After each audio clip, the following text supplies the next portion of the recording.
Hey there, entrepreneurs. My name is Sushant, and welcome to TrepTalks. This is the show where I interview successful e-commerce entrepreneurs, business executives, and thought leaders, and ask them questions about their business story, and also dive deep into some of the strategies and tactics that they have used to start and grow their businesses.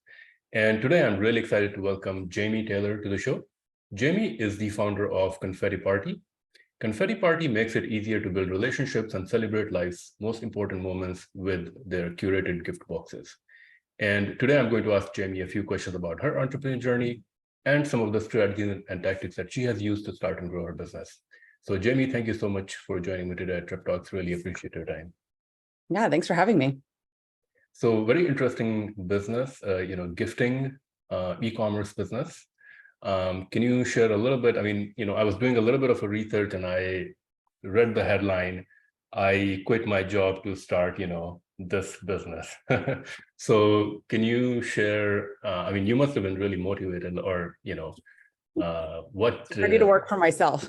what was the background story? What really motivated you to start this business and why a gifting business? I don't know, like a really early age, I actually always wanted to own my own business. So my first business that I never really took off with was an interior design business. So I have a background in interior design, and during that time, it was actually the crash of the market. But there was actually a lot about business and networking and building a business that I didn't fully know at that time. And until I continued my career with different jobs, I actually started working at a chamber of commerce. And that was when I really got to see like how the small business world works, how people really grew their business.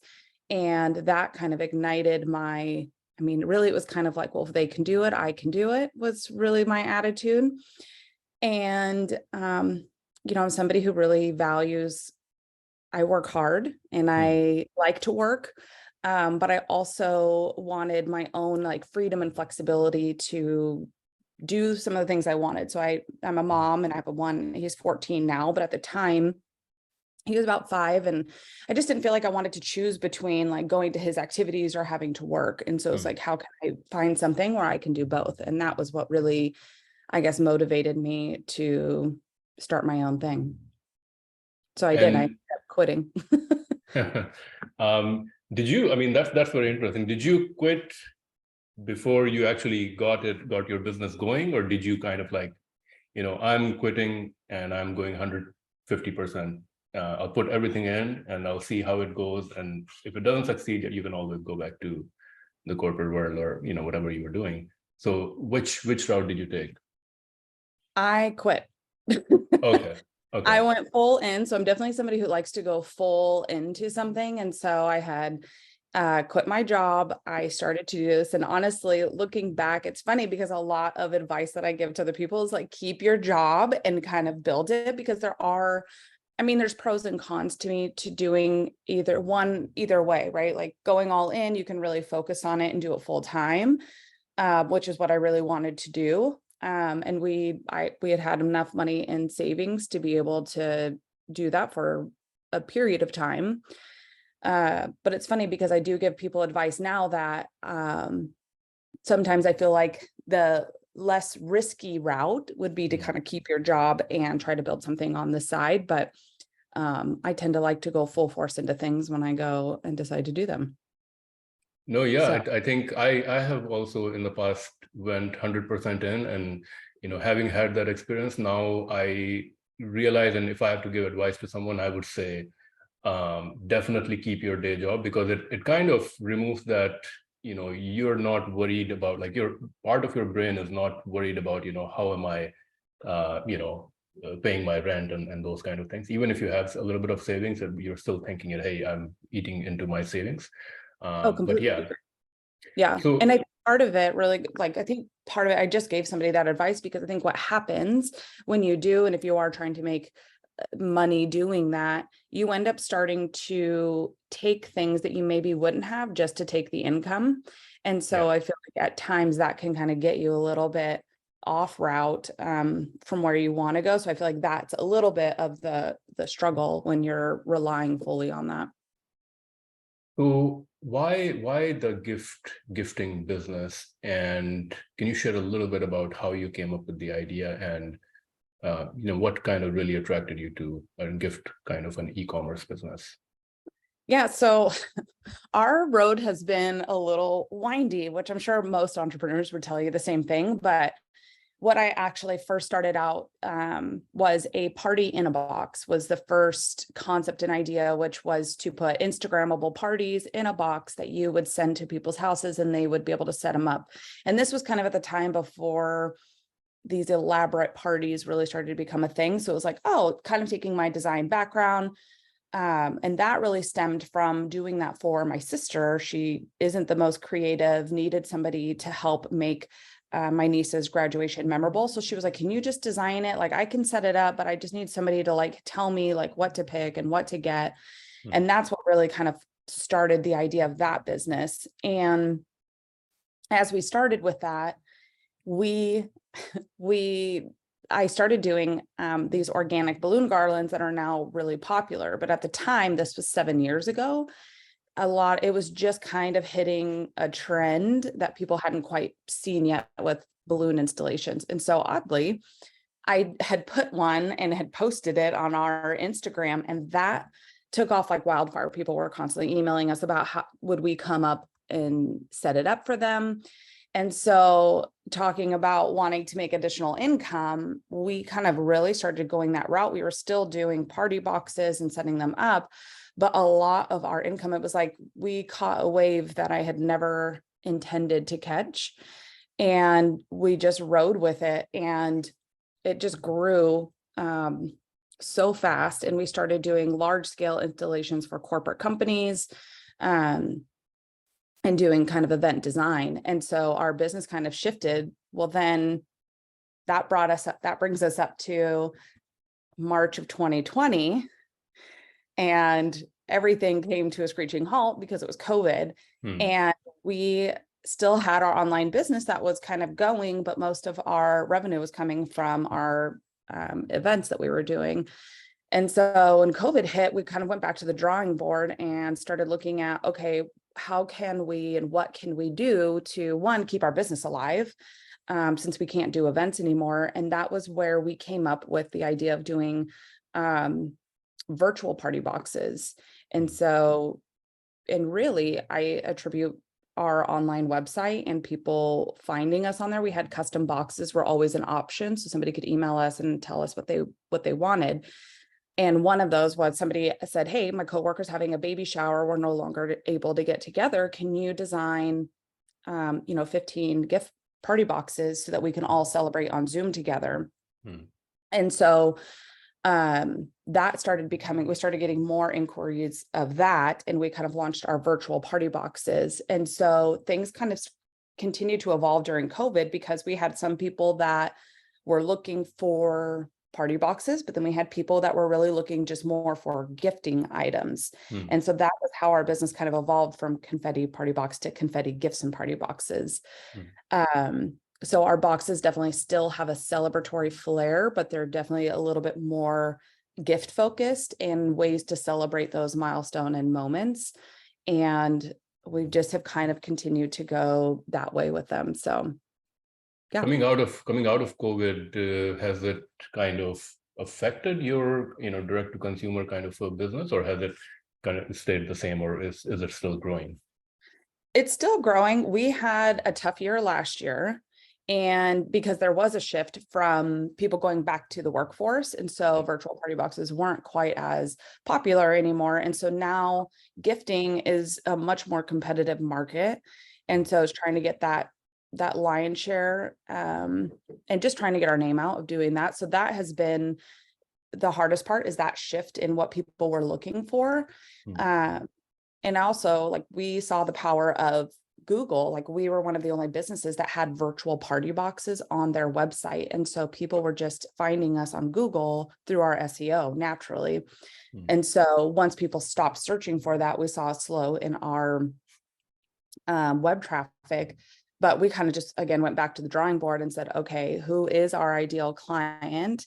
And how do we find them and search them out? And a lot of the businesses that we work with even though anybody can buy a box off of our website for birthdays and anniversaries or any celebration, a lot of what we do is corporate gifting for client appreciations or employee thank yous, those kinds of things.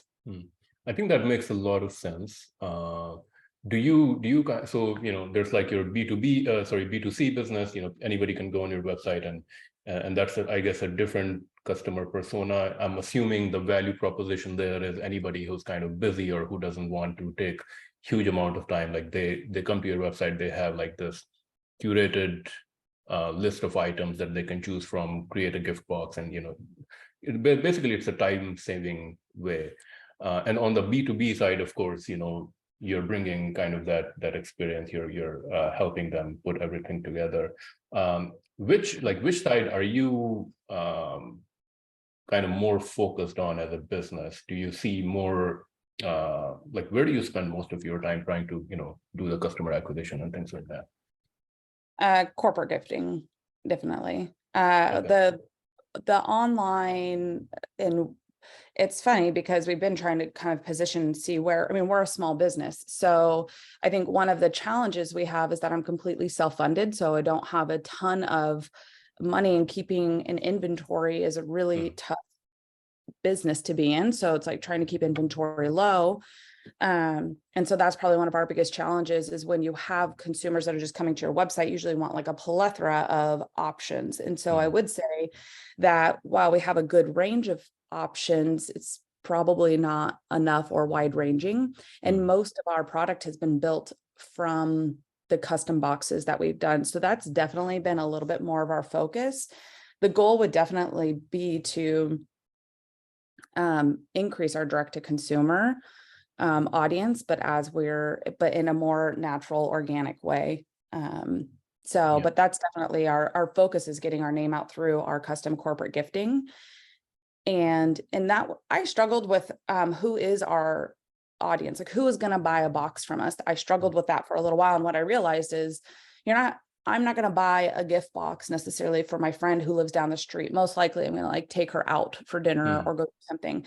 But a lot of the people that buy for us are people that don't live near each other, whether they live in a completely different city that might be a couple hours away, or they live in a different state. It's a way for them to still be there for them when they can't actually be there. Yeah. I have had some idea. I guess I've encountered challenge where you meet someone. Let's say you get introduced to someone, and maybe they did a favor for you, and you want to kind of thank them. Maybe you want to buy them a small gift, but you don't necessarily want to ask their home address. Maybe you just have their email address. There has to be a way where you can basically send someone an email saying this is the gift that I want to send you. Do you want to accept it? If yes, they basically enter so the sender never sees their home address, but the recipient has a way to accept that gift. Do you think there's any merit to that idea? I do actually think there's a ton of merit to that idea. And actually a lot of, in the corporate gifting world, there's a lot of, especially with like big tech companies, like they don't want to be asking they don't want to be sharing their employees' information. And so there's a huge market, I think, for being able to send gifts that way. And we've talked about this, like, how can we add that as an option? Even adding, so for example, being able to provide the email address and then giving them an option of being able to like choose either from these gifts, or they could build their own gift. Yeah. Because I think a lot of the worry that people have is, am I gifting them something that they actually want? And that is always our goal, is to gift things to people that they actually want, at least a couple of the items in the box, that it's not going to be something that they're just going to toss. And that's been what we've been trying to kind of change with a lot of corporate companies, is yes, we can add your brand and your logo to it, but let's do it in a more elevated and conspicuous way, where it's not like yelling at them as soon as they open the box, but more or less it's like, these are items that they actually want to have. And there's like a tasteful way of adding your logo. Because I feel like a lot of people don't really care to have like their company logo, like they're not going to put a candle with the company logo like sitting out in their house, right? Yeah. So finding more of an elevated approach to being able to do that. So when you started, I mean, to me, it seems like your business kind of came to this place in an organic way. So I'm assuming that there wasn't really a moment where you had to say, maybe there was some time where you had to say, okay, I'm going to spend like, $20,000-$30,000 to buy the inventory, but there wasn't like, I'm assuming there wasn't a huge investment that you had to make. And you said, it's really all your personal money. How did you see that risk? And like, are you now in a comfortable position where you think that, yes, the investment that you had made, like you kind of made that money back, and now you're kind of like in a more stable position in your business? Yeah, I think that we're getting there. So initially, to be upfront, like initially we put in $5,000. So to me, yes, it's now a 6-figure business. And so I think that just the knowledge and experience that I've taken from quitting my job to doing this, like that's invaluable experience that I've had, like that's non-monetary. And there's definitely been some really hard moments where I've questioned whether or not I want to continue to do this. Is this, I think that all entrepreneurs have those moments of, is this going to become what I envision it to be? And, but when you look back, it's like, man, I've learned so much more about myself, about how to run a business, how to start things on my own without relying on other people. So I think those are invaluable experiences outside of money or finance. But my biggest investment was actually my website. That cost a lot of money to get that, to be able to have. Yeah. And that we just did actually 2 years ago. My dog just barked. Okay. I didn't hear it. I'm going to open the door so I can let her out. Sorry about that. Okay.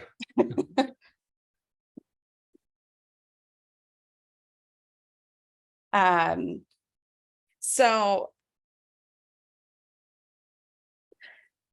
yeah, I think that the $5,000 actually starting the business actually wasn't the hardest part for me. It's the continually like the growth and the learning and the scaling part that I feel like is, been the most difficult, but you definitely have to kind of just see what people are wanting and try to kind of figure that out. But How much did the website cost? I mean, you said the website cost you a lot of money. What 16,000, 17,000. 16,000. Wow. Okay. So this is a Shopify website, right?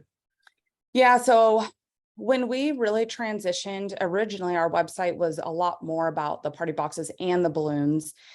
And when we started to shift, the gift boxes are very different. We're still doing installations, and that's actually still a very big part of our business right now. And so it's almost like we're operating two completely different businesses that somewhat work together because we do a lot of corporate events. So they kind of go hand in hand, but they're different. So when COVID, about 2 years ago, what I wanted was one inventory source, but we could still do prepackaged boxes, but then people could build their own box from our same inventory. And so that was where it became really expensive, was trying to do those things, but have one inventory source.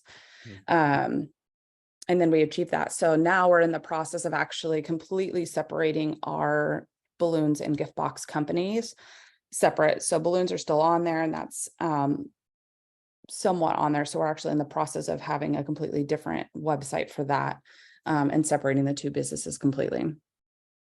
So when someone, you're primarily B2B. So I guess when you receive an order, does the company say, I want, make a package for me, custom package for me that has like a bottle of, champagne, chocolate, soap, whatever. And then in terms of fulfillment, like, are you doing some of these, I see you're sitting like this kind of your warehouse, right? Do you do that packaging yourself and kind of do the fulfillment yourself?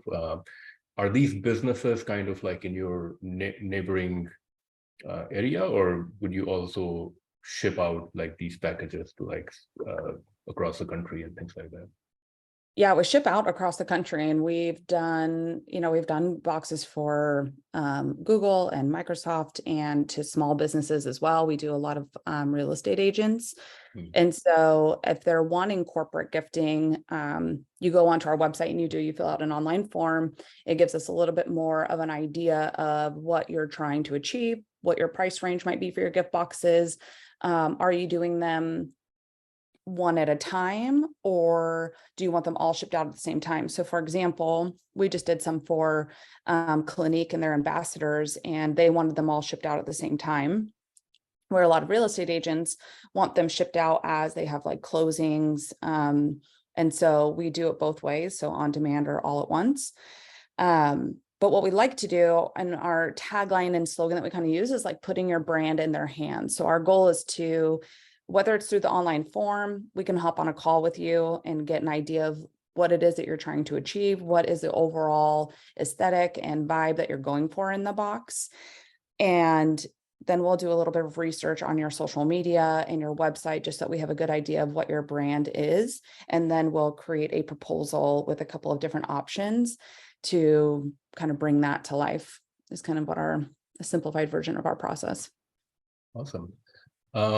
I mean, running a small business is difficult. And with something like this, I mean, I'm assuming there's probably these days so many different options with, like, where people can, even for corporate gifting, it's like there's probably a wide range of options out there.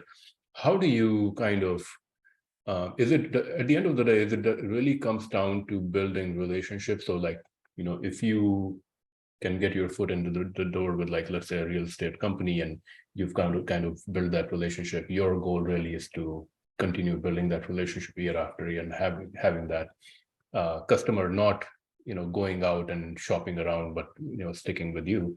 In terms of value proposition, like what do you think that you how are you separating your business from like all the other businesses or competition in the markets? Yeah, so I think that one thing that's a little bit different about our company is that we have that celebratory flair. There's a lot of gift box companies that are beautifully designed, have a more, the word that I kind of use, like very like empathetic and sweet. Ours is the goal is to kind of like be the yay in their day. So I feel like that is what differentiates us. Ours is a little bit brighter, uplifting, hopefully motivational. That's kind of the goal of ours. We also, I think what differentiates us is we do a lot of lower order quantities. Our goal is to help not just big businesses, but small businesses stand out in the crowd. And so that is one of our big options, is like, how can we help the smaller businesses stand out in a market? But relationships are key. And as a digital company, for a long time, I really focused on our digital marketing, and I kind of forgot my days of the chamber, where the people that you meet and the relationships that you have, a lot of the business that we have gotten and have kept with us have been the people that are closer to us and know us. And so we've really started to look at, how do we get our name out there and then keep those relationships with them. And so a lot is in-person interaction. And then we still, of course, couple that with, social media marketing. And we've really dove deep into really building our email marketing system and keeping in contact with people that way. And just trying to, just make it easier for people to know about us. But it's a big job when you're Yeah. I mean, the way I'm thinking is, you almost need a salesperson who's kind of doing active outreach every day, right? Like calling into different companies, maybe not corporations, because I think there's probably a lot more red tape there, but small to medium-sized businesses, like your target kind of business that that you're going after. It's like active outreach, maybe sending them like little gifts itself, so that you're in there. Because I think any business like real estate, they're so busy usually, like in their own business. I would assume they're not necessarily going out searching on Google. I mean, maybe only if like they actually need this item. So what do you think about like doing some sort of a sales outreach kind of a thing? Yeah, last year was the first year that I remember thinking that my background, I love marketing and I love going out, but a lot of times it can be really overwhelming when you're also trying to manage the business and do all of these other tasks as well. And so it was funny, last year was the first year that I thought that is not what I should be doing, and that really probably should have been my first hire. My first hire was packing and fulfilling, because that would free up my time to kind of go out and do that. But now we're at a point where it's like, okay, yeah, we need to have somebody who is constantly engaging and interacting and getting in front of people. So that's been part of our marketing plan for about the last 6 months, and it's definitely starting to pay off. But yeah, you're right. Because a lot of it's top of mind, just being there and being in the room, because people do need those gifting. But like you said, they either don't know that that's even an option or that these types of businesses exist. And so it's getting them to just kind of know it. And then for a lot of times, like for realtors, it's a no-brainer. Like you said, they are so busy that they don't even think about hiring that out. And so once we tell them like what we do and how we streamline it and put it on autopilot for them, they're like, oh my gosh, done deal. Like, why would I not do that when it still offers like a personal touch to it? Yeah, definitely. In terms of the products themselves, do you curate them yourself? Like, do you receive feedback from customers, and what kind of gift ideas they're looking for? Do you buy them like in North America itself, or do you go like internationally to purchase these items? Yes, we do. We have a very particular way that we want our boxes to look and our brand. I think you can kind of tell that through our website. So that definitely influences who we buy from and what we buy. Packaging wise, like we definitely look at packaging. The next step is to definitely like, who is the company? So we like to buy, if we can, from smaller businesses. We do buy a lot locally from our own town. But we buy across the United States. We have bought a few in like Canada, but not too much. But we definitely kind of look at what the overall style is, and then what are their kind of brand values, where are they made, and that's usually how we source it. But the nice thing with like custom corporate gifting, for example, is we'll get people that'll say, hey, I want everything local from our area. And that's kind of the great thing about corporate gifting versus just buying off our website, is we can design boxes for your specific needs and buy things specific to what you're wanting. And we've had those requests before. So awesome. Do you use this website Fair to see, like, to check out new brands and things like that? I do. Like, honestly, it's amazing. Prior to Fair being a thing, because they're really not that old, but when I had started really with even like the party supplies, there was no a way to easily find wholesalers. And so I remember kind of stalking other people that had party supply businesses that had products that I might want to carry. And then I had to figure out who those vendors were. And then it was so much legwork to figure out how, but I use a lot of Fair. And then usually I'll try to actually go direct to the vendor after that point and buy from them directly. But okay, yeah, it makes it very easy. In terms of, I guess, marketing and PR and really the customer acquisition, I know you spoke a little bit about that, but are you doing anything that, like, what's working the best for you right now in terms of new customer acquisition? And then I guess once you have a customer, how do you ensure that they're continuing to buy from you year after year and so forth? Yeah, so I feel like right now we're still trying to decide what is the best way, but I would say that our local events and in-person interaction are actually better for us than is what we're doing. And then a lot of our online marketing has worked really well. So those are two things that we're kind of laying into a little bit more. And then the goal from that is to really kind of dive them into our email marketing so that we're staying in contact with them on a regular basis. we have, especially with our corporate gifting clients, we have a lot of personal relationships with them, and the aspect of personal being that we actually have their email, that we're able to email and interact that way. Because a lot of times when people order off our website, like there's zero interaction between us. So if we have new sales or private sales that we do for returning clients, we will email them directly.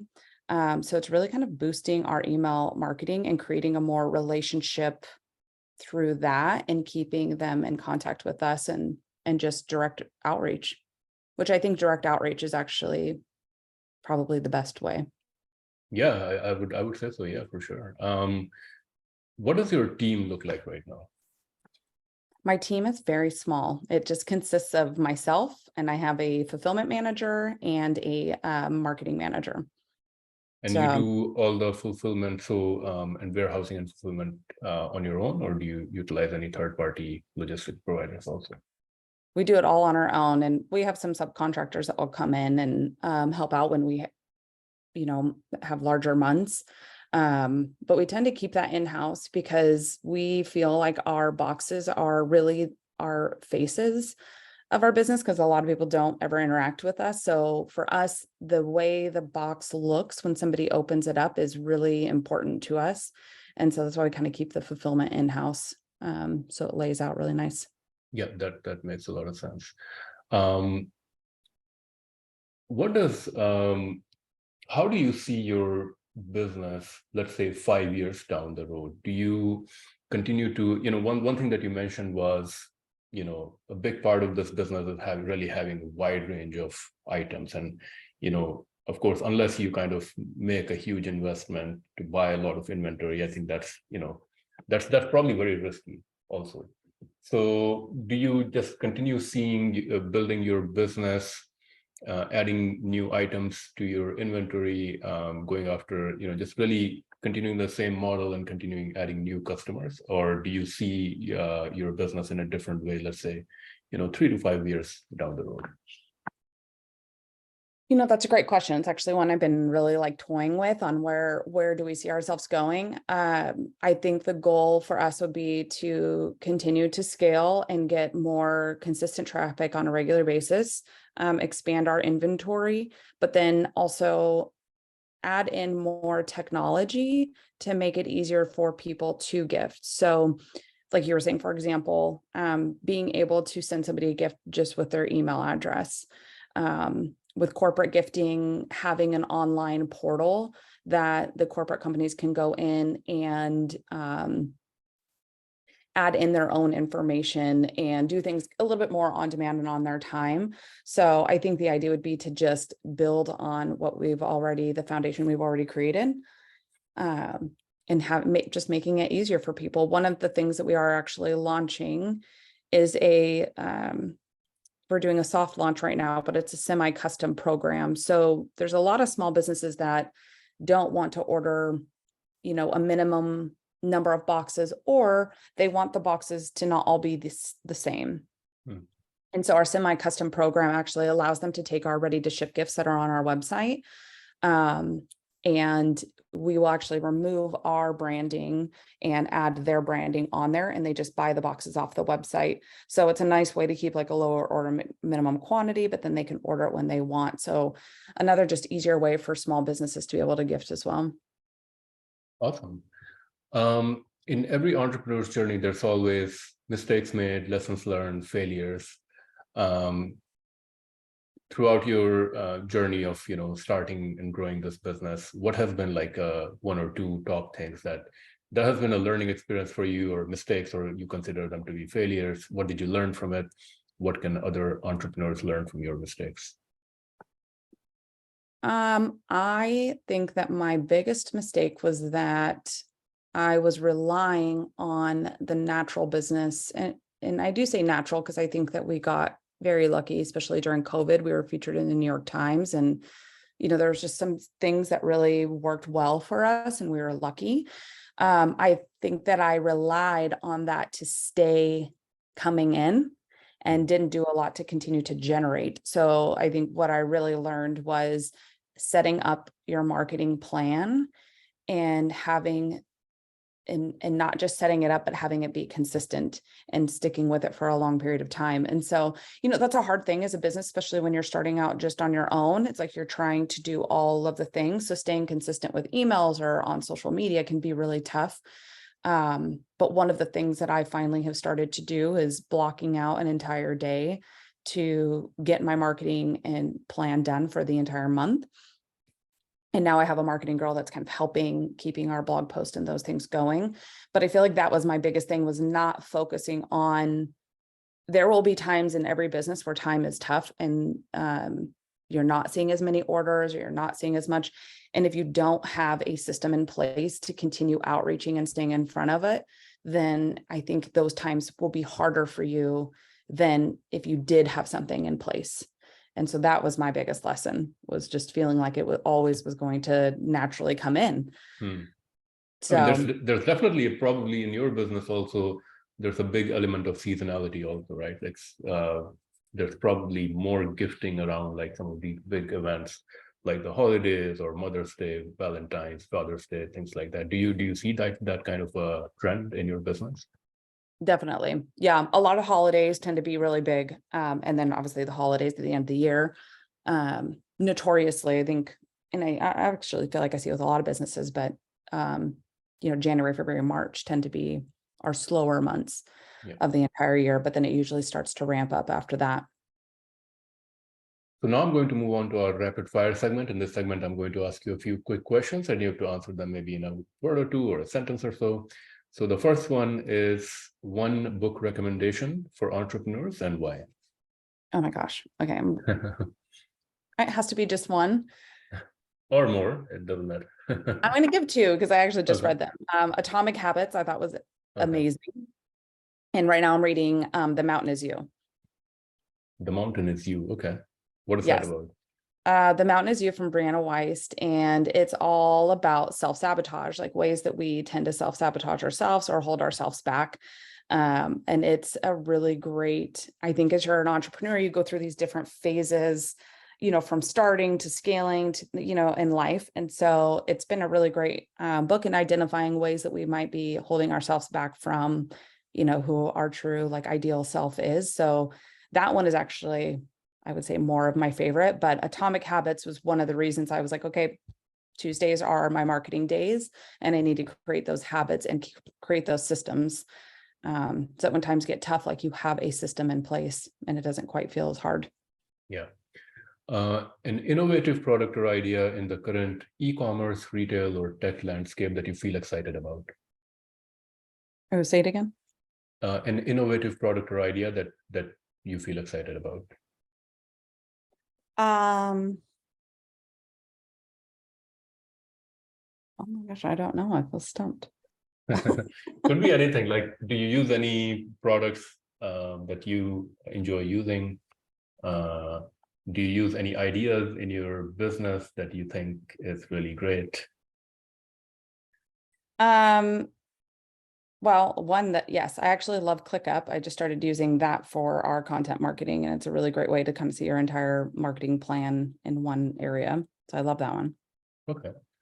A business or productivity tool or software that you would recommend, or a productivity tip? Trello. We use Trello to do all of our managing. Awesome. Another startup or business in e-commerce, retail, or tech that you think is currently doing great things? Another business. Oh, I think I focus too much on my own business. Man, I can't think. Do you buy any product from other business? I do actually. The one that I love, I don't have it on here right now, is Bandolier. It's like a little purse. That's probably one of my favorites, and they have blown up. They've done a really great job. So it's been fun to actually watch their marketing. Awesome. A peer entrepreneur or business person whom you look up to, or someone who inspires you? Jacqueline Johnson with Create and Cultivate. Sorry, what was that? Jacqueline Johnson with Create and Cultivate. Create and Cultivate. Okay. I know in your line of business, in this business, networking and building relationships is a big thing. Do you have any tips on networking or building and sustaining valuable professional relationships? Hmm. Well, one, I think is just get out there and go to them. Yeah, And two is show up and stay consistent. And then one that I've actually really been working on since I started my business, I was very heads down, very focused on building my own thing that I think I don't want to say I neglected the relationships, but I've definitely been just sending like little messages to people that aren't always business related. Because I think a lot of times we can get like in business mode. And so trying to find other entrepreneurs that are in doing similar things or trying to achieve similar things. I think it's important to surround yourself with them and just trying to go out for drinks or masterminds. Awesome. Final question. Best business advice you ever received or you would give to other entrepreneurs? I think the best business advice would be when I was first starting it was my chiropractor that actually was, it takes a while to see the benefits of your work.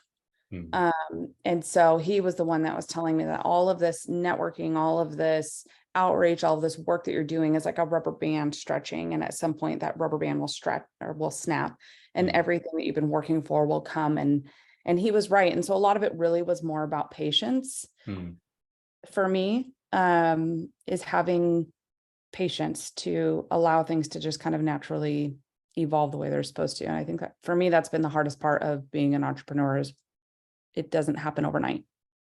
Yeah, I mean, it's a very difficult journey. But I think you started out your entrepreneurship journey like with the goal of having more freedom and more flexibility to spend more time with your family and things like that. A few years down the road now, do you think that you kind of, you're closer to that goal? Do you feel more fulfilled now versus like, working in a job in the past? Yes, I feel like I achieved that. I think that lately it's been definitely a goal of, it's almost kind of that next thing. So I don't know that I would say that I have felt fully fulfilled like I thought that I would of having that.